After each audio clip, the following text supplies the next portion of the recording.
The Ukrainians wouldn't do this without encouragement from some of the U.S. government. The U.S. government's hopelessly divided. And so I imagine that the Ukrainians, having been trained and well schooled in these methods, terrorism is what we're talking about, of course, that there was some encouragement there, but I can't prove that. The Ukrainians are quite able to do these things themselves, as they've shown. They learned a lot from the Israelis, who do these things the best of all people, terrorism. So, what am I saying here? I'm saying that this is really important. Will it goad Putin into doing something that he didn't want to do before? No, that's my view. He sees this as a desperate act to try to maybe sow division between some elements of the Russian army and him. In other words, there have been reports, at least, none of them all that credible in my view, that the Russian army is really chomping at the bit. Well, let us do more, unrestrain us. We could knock those Ukis out. Well, they could knock those Ukis out. That's not Putin's style.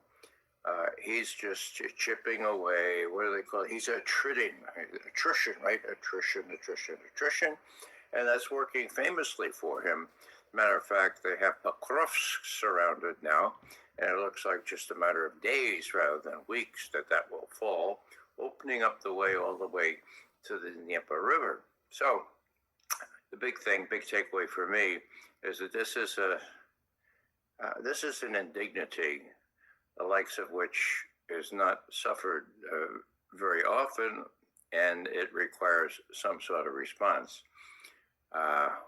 Do the Russians do tit for tat? Not lately, I mean, the Soviets did. I mean, you assassinate somebody, who assassinates somebody. This time, I think Putin will retaliate in his own way, and heretofore, that own way has been to juice up the attacks on Ukraine.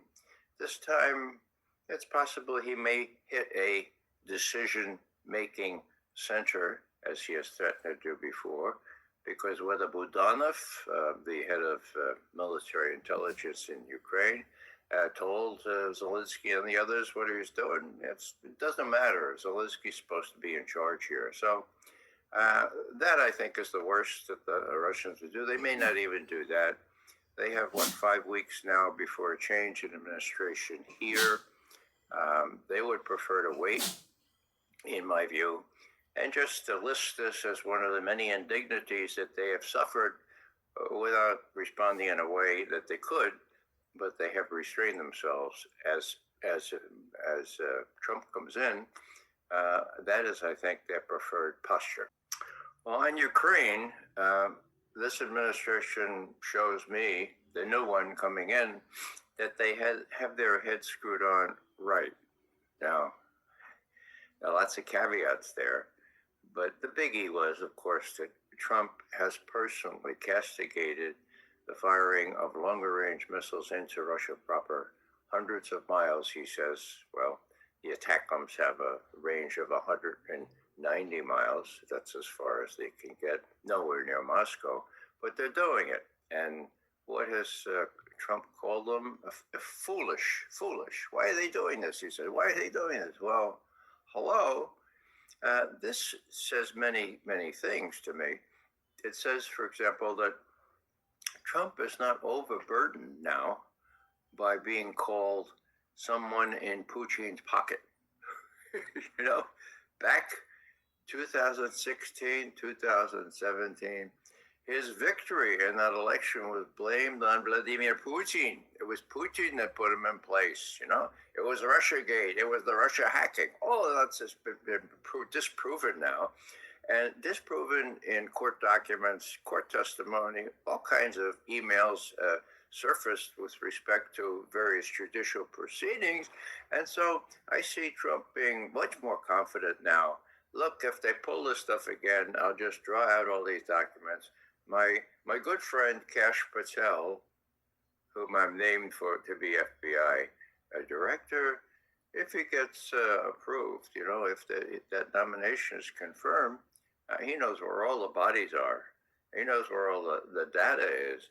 And although the shredders may be working full time, the paper shredders at the FBI headquarters, it's really hard to shred the hard drives and the other things that are available. So I think Trump is more confident than ever. And were he not more confident, he would have been afraid to say, "Whoa, this is foolish. Why you?"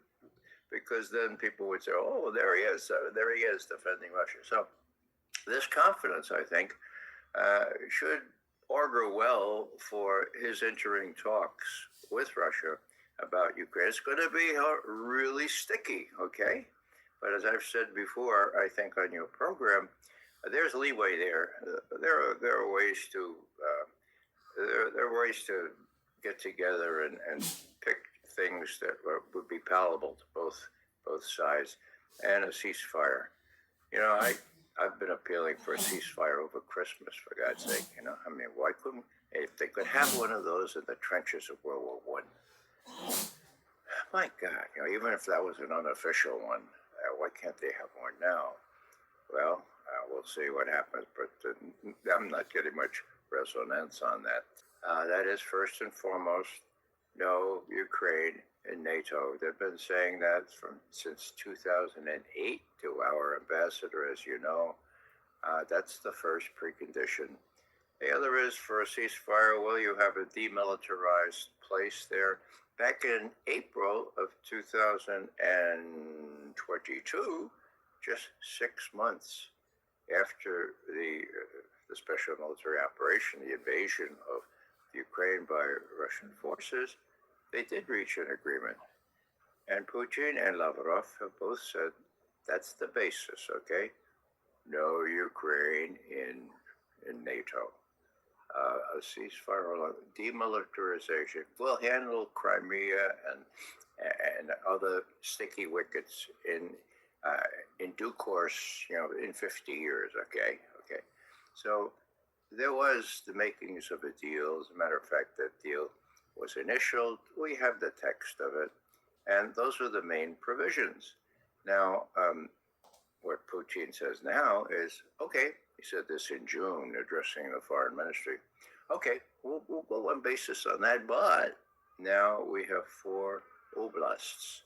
We have 4 provinces in Ukraine that are part of Russia now, for God's sake. I mean, we had plebiscites, and they voted to join Russia. That's not going to change. And we're going to clean out the rest of the territory in Donetsk that remains to be cleaned out. That's going to come in a couple of weeks, definitively, okay?